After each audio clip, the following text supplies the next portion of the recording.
In this video, we'll show you how to fix Chai token limit reached. If you have got this problem, I will show you a few solutions what you need to do. First of all, you can try to open the new chat, but if it's still unavailable, you need to do another thing. You need to go to your mobile phone settings and search for the apps. Then go to the apps. Right here, you need to find the Chai in the list. Click on it.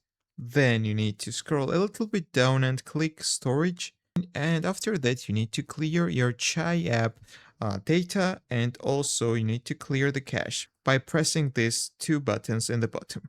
After you will do it, you can try to use your Chai app, but if it's still not helpful and your limit is reached, you need to do another thing. You need to download the VPN and use the VPN. Chai app does not limit the users from US and other top Europe countries, so you need to use the VPN.